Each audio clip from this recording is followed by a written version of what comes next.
اعوذ باللہ من الشیطان الرجیم بسم اللہ الرحمن الرحیم۔ السلام علیکم عزیز طلباء و طالبات، میں Anglo Arabic higher secondary school سے آج ہم جماعت نہم کا مضمون اردو الف اور نظم کریں گے پیوستہ رہ شجر سے امید بہار رکھ، جس کے شاعر ہیں علامہ محمد اقبال۔ آج ہم اس کی آسان الفاظ میں تشریح کریں گے اور خلاصہ مرکزی خیال، یہ تمام چیزیں اور ان سے متعلق پوائنٹس بورڈ پہ آپ کو نظر آ رہے ہوں گے۔ تشریح کروائی جائے گی تاکہ آپ اس کا خلاصہ بھی بنا سکیں اور مرکزی خیال بھی آسانی سے بنا سکیں۔ علامہ محمد اقبال کسی تعارف کے محتاج نہیں ہیں، آپ اچھی طرح جانتے ہیں، شاعر مشرق ہیں۔ شاعری سے انہوں نے نوجوان نسل کو بیدار کیا، تمام زندگی انہوں نے کوششیں کی۔ اقبال کی شاعری جو ہے وہ قومی اور ملی ہے۔ انہوں نے اپنی شاعری کے ذریعے مسلمانوں کو عمل پہم اور جہد مسلسل کی راہ پر ڈالا۔ انہوں نے حریت فکر، خودداری اور خودی کا درس دے کر ملت اسلامیہ کو خواب غفلت سے بیدار کرنے میں اہم کردار ادا کیا۔ وہ فلسفہ اور نفسیات کے دقیق مسائل کا حل اور ایک خاص نظام فکر پیش کرنے کے حوالے سے اردو شاعری کی روایت میں اپنی مثال آپ ہیں۔ بے شک ان کی شاعری بے مثال ہے۔ انہوں نے جو بھی کیا اپنے اسلام کو بچانے کے لیے، اس کو آگے لے کے جانے کے لیے، نوجوان نسل کے لیے، امت مسلمہ کے لیے، تمام انسانیت کے لیے ان کی خدمات جو ہیں وہ ایک روشن باب کی طرح ہیں۔ رہتی دنیا تک ہی ان کا یہ پیغام چلتا رہے گا۔ کہا جاتا ہے اور لکھنے والے جنہوں نے ان کی کلام پر، ان کی لکھی ہوئی باتوں پر تحقیق کی ہے، وہ یہی کہتے ہیں کہ انہوں نے اللہ کے پیغام کو اور حدیث مبارکہ کو سامنے رکھ کے اپنی شاعری کو، زیادہ تر شاعری کو ترتیب دیا ہے۔ یہاں پر جو ہمارے اس ٹائم سلیبس میں موجود نظم ہے، یہ نظم بھی ایک حدیث کو مد نظر رکھتے ہوئے ترتیب دی گئی ہے۔ آپ نے ضرور پڑھی ہوگی وہ وَاعْتَصِمُوا بِحَبْلِ اللَّهِ جَمِيعًا وَلَا تَفَرَّقُوا، جس کا ترجمہ میں نے بورڈ پہ آپ دیکھیں تو احادیث مبارکہ میں سب سے پہلے درج ہے، اور اللہ کی رسی کو مضبوطی سے تھامے رکھو اور تفرقے میں نہ پڑو۔ یہ اسی آیت حدیث کو مد نظر رکھ کے بنایا گیا ہے۔ دیکھیے، اس میں اللہ کی رسی کو مضبوطی سے تھامنے سے مراد یہی ہے کہ آپ کو جس انسانیت، جس قوم میں پیدا کیا گیا ہے، ملت اسلامیہ میں آپ اس کا حصہ ہیں الحمدللہ، تو ہمیں ان اقدار کا خیال رکھنا ہے، ان کا پاس رکھنا ہے اور وہ سارے کام کرنے ہیں جو کہ ایک عظیم قوم کے معمار کیا کرتے ہیں۔ ہم نے اگر ترقی کرنی ہے تو ہمیں اللہ کی دی ہوئی ان تمام چیزوں کا خیال رکھنا پڑے گا۔ اطاعت رسول، اللہ کی اطاعت در حقیقت کہا جاتا ہے کہ نبی پاک صلی اللہ علیہ وآلہ وسلم کی اطاعت ہے، کیونکہ نبی پاک صلی اللہ علیہ وآلہ وسلم ہی اللہ کا پیغام ہم تک لے کے آئے اور انہوں نے بتایا کہ کس طرح سے اللہ کی اطاعت کرنی ہے۔ تو وہ اطاعت جو ہے وہ رسی کو مضبوطی سے تھامے رکھنے سے مراد ہے۔ پھر تفرقے میں نہ پڑو، تفرقے سے مراد یہاں پہ یہ ہے کہ رنگ نسل کی بنیاد پہ ہمیں الگ نہیں کیا گیا، صرف یہ ہماری پہچان کے لیے یہ نسل رکھی گئی ہے کہ کوئی مغل ہے، کوئی سردار ہے، کوئی آوان ہے، بے شک بہت ساری اور اس طرح کی ذاتیں ہیں جن کی وجہ سے ہم، کوئی جٹ ہے، آوان، جنجوا، اس طرح کی بہت ساری کاسٹ ہیں جو ہم دیکھتے ہیں، اور پھر ہم ان کی بنیاد پہ اس کو پہچان میں رکھتے ہیں اور پھر اس کی عزت بھی اسی لحاظ سے کی جاتی ہے، جبکہ ہمارا مذہب ہمیں اس چیز کا نہیں کہتا، تفرقے میں پڑھنے سے منع کرتا ہے کہ ہم نے صرف اور صرف اس کی تعلیمات دیکھنی ہے، اس کا دنیا سے معاملہ دیکھنا ہے، اللہ کے ساتھ اس کا ربط کیسا ہے وہ چیز دیکھنی ہے، اور ہم نے اسی کی بنیاد پہ اس کی عزت کو بھی مد نظر رکھنا ہے۔ ٹھیک ہے، پھر دوسری حدیث ہے، جو جماعت سے الگ ہوا دوزخ میں چلا گیا۔ نبی پاک صلی اللہ علیہ وسلم کا فرمان ہے کہ جو جماعت سے الگ ہو جاتا ہے، گویا وہ سمجھ لیجئے کہ وہ دوزخ کا ایندھن بن جاتا ہے۔ تو خدا نہ خواستہ کہ ہم، اللہ نہ کرے کہ ہم دوزخ کا ایندھن بنیں، تو جماعت سے مضبوطی کا درس نبی پاک صلی اللہ علیہ وسلم نے اپنی تعلیمات میں دیا ہے۔ اسی چیز کو مد نظر رکھ کے شاعر نے بھی ہمیں سمجھانے کی کوشش کی ہے۔ اپنے نظم کی طرف آتے ہیں۔ نظم کا پہلا شعر ہے: ڈالی گئی جو فصل خزاں میں شجر سے ٹوٹ، ممکن نہیں ہری ہو صحاب بہار سے۔ ڈالی ٹہنی کو کہتے ہیں۔ فصل خزاں خزاں کا موسم، شجر درخت کو کہا جاتا ہے، صحاب بہار سے مراد ہے بہار کے موسم میں برسنے والا بادل۔ یہاں پہ وہ شجر سے مراد کیا لے رہے ہیں؟ امت مسلمہ، ملت اسلامیہ، بورڈ پہ میں نے لکھا بھی ہے، اور ٹہنی سے مراد ہے فرد، انسان سے، عام انسان سے وہ یہ بات کر رہے ہیں کہ ایک درخت کی مثال دے رہے ہیں اور اس کو سمجھانے کی کوشش کر رہے ہیں آسان الفاظ میں کہ وہ درخت جس کی ایک ٹہنی جو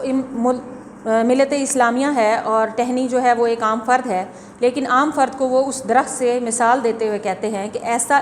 درخت کی ایسی ایک ٹہنی جو کہ خزاں کے موسم میں مایوس ہو کے یا کسی بھی طرح سے الگ ہو جاتی ہے، تو پھر جب بہار آ جاتی ہے، ایک موسم کا طریقہ کار ہے بدلنے کا، خزاں کے بعد بہار آتی ہے، اس کی جوانی پھر سے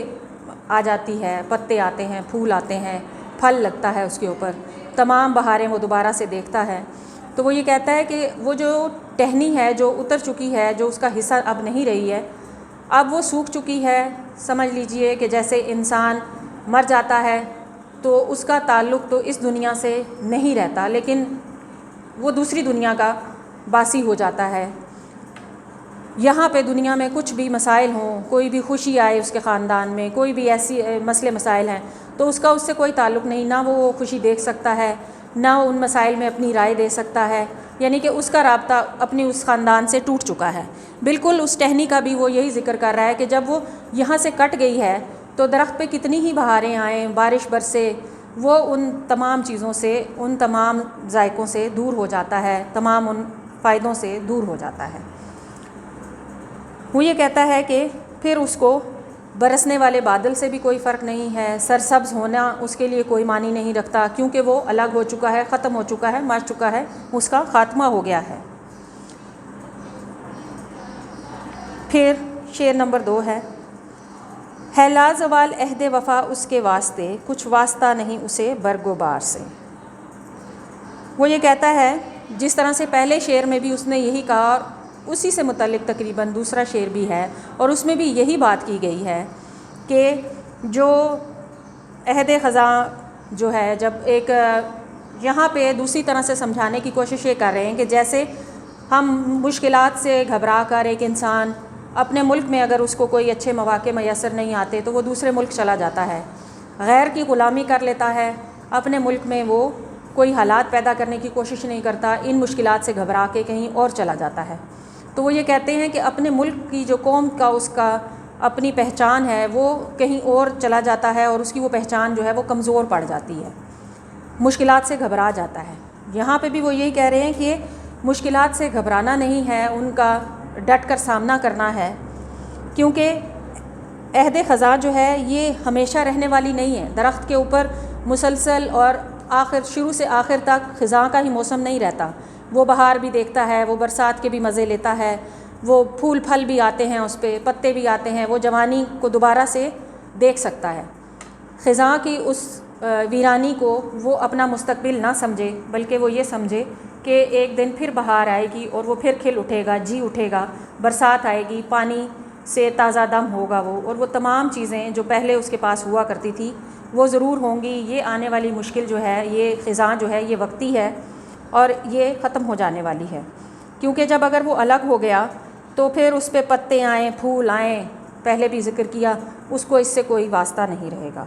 تو اگر اس نے ان کے ساتھ واسطہ رکھنا ہے تو اس کے لیے اس کو اپنے درخت کے ساتھ ہی تعلق مضبوط کرنا ہے، یعنی کہ ملت اسلامیہ کے ساتھ اور اپنی قوم کے ساتھ جڑے رہنا ہے۔ تیسرا شعر ہے جی، ہے تیرے گلستاں میں بھی فصلیں خزاں کا دور، خالی ہے جیب گل زر کامل عیار سے۔ یہاں پہ وہ ماضی کو یاد کرتے ہیں شاعر، اور بتاتے ہیں کہ اب وہ چیزیں، وہ درخت، وہ جو باغ تھا جس میں پرندے چہچہایا کرتے تھے، خوبصورتی ہوا کرتی تھی،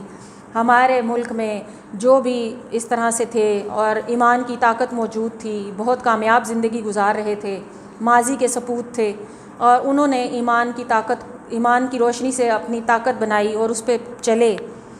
انہوں نے کیا کیا کہ ترقی حاصل کی اور آج بھی ان کا نام موجود ہے۔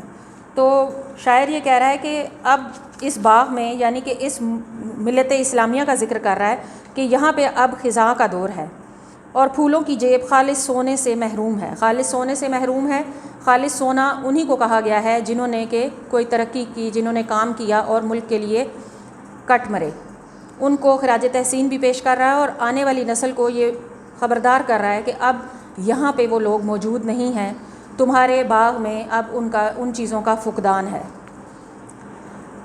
اگلا شعر ہے، جو نغمہ زن تھے خلوت اوراق میں طیور، رخصت ہوئے تیرے شجر سایہ دار سے۔ وہ کہہ رہا وہ پرندے جو تیرے سایہ دار درخت کے پتوں کی اوٹ میں چھپ کر بیٹھ جاتے تھے، سائے کو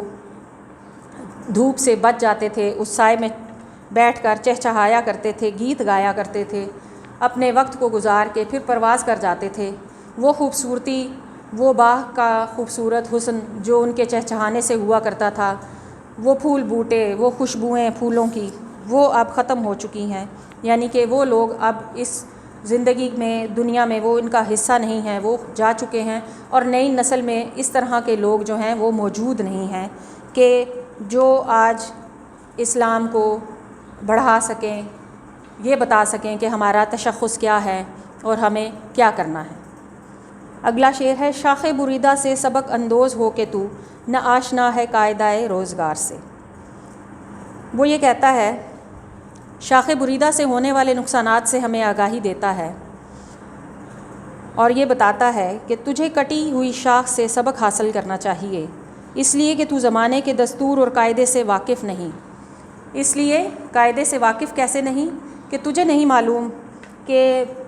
آگے بڑھنے کے لیے، ملک کو آگے چلانے کے لیے، اپنی پہچان بنانے کے لیے محنت کرنی پڑے گی، آگے جانا پڑے گا، اپنا وقت دینا پڑے گا، اپنی مشکلات کو سامنے لے کے اس سے ڈٹ کے مقابلہ کرنا پڑے گا۔ مشکل حالات میں عمل فہم اور جہد مسلسل کی اہم ضرورت ہے جو ہمارے معاشرے کو آگے لے کر جائے گی۔ اس میں یہ شعر بھی آپ اضافہ کر سکتے ہیں۔ شاعر کہتے ہیں، تیرے صوفے ہیں افرنگی، تیرے کالی ہیں ایرانی، لہو مجھ کو رلاتی ہے جوانوں کی تنا آسانی۔ ان جوانوں سے مخاطب ہیں کہ جو آسانی ڈھونڈتے ہیں، جو مشکلات سے بھاگتے ہیں، وہ کہتے ہیں کہ آج تمہارے ڈرائنگ روم میں، تمہارے گھروں میں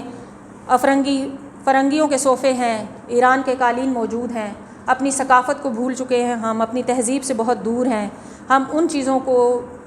استعمال کرنا بہت زیادہ فخر محسوس کرتے ہیں، اپنے ملک کی تہذیب کو، اپنے ملک کی ثقافت کو، اپنے ملک کی صنعت کو اس طرح سے فروغ نہیں دے رہے اور مغرب کو اپنا رہے ہیں۔ اس وقت بھی یہی حالات تھے، آج بھی معاشرے میں ایسے ہی حالات ہیں کہ ہم آج مغرب کی اندھا دھند تقلید کر رہے ہیں، جبکہ ہمیں ایسا نہیں کرنا چاہیے۔ اپنی اقدار کو اور اپنے تشخص کو پہچاننا چاہیے، آگے بڑھنا چاہیے، مضبوط تعلق قائم کرنا چاہیے۔ چھٹا شعر ہے، ملت کے ساتھ رابطہ استوار رکھ، پیوستہ رہ شجر سے امید بہار رکھ۔ وہ کہہ رہا ہے کہ اپنی قوم کے ساتھ مضبوط تعلق قائم کریں، درخت سمجھ کر قوم کو اور شاخ سمجھ کر اپنے آپ کو بہار کے آنے کی امید رکھیں۔ اگر آپ جڑے رہے اور مشکلات کا آپ نے ڈٹ کے سامنا کیا تو کوئی وجہ نہیں کہ آپ کسی بھی طرح سے پیچھے رہ جائیں۔ ملک کو آگے چلانے کے لیے، دوسروں کے ساتھ مقابلہ کرنے کے لیے آپ کو جہد مسلسل کی ضرورت ہے، اپنی اقدار کو پہچاننے کی ضرورت ہے، قومی تشخص کو پہچاننے کی ضرورت ہے، ان تعلیمات پر عمل پیرا ہونے کی ضرورت ہے، گھبرانا نہیں ہے، آگے چلتے جانا ہے، ملت کے ساتھ اپنا مضبوط رابطہ رکھنا ہے۔ اگر مشکلات ہیں تو جیسے رات کا اندھیرا صبح کے سورج سے اجالے میں تبدیل ہو جاتا ہے، اسی طرح سے مشکلات بھی کبھی سدا نہیں رہیں گی۔ آنے والا وقت اور آپ کی کوشش اس کو ختم کر دے گی اور پھر آپ خوشحال ہو جائیں گے۔ اس کے لیے ضروری ہے کہ آپ کوشش کریں، مصمم ارادہ رکھیں، اپنے عمل پہم سے یہ ثابت کریں کہ ہم بھی انہی ماضی کے سپوتوں سے بڑھ کر کام کرنا چاہتے ہیں۔ اس کے لیے آپ اپنے آپ کو درست کریں، کوشش کریں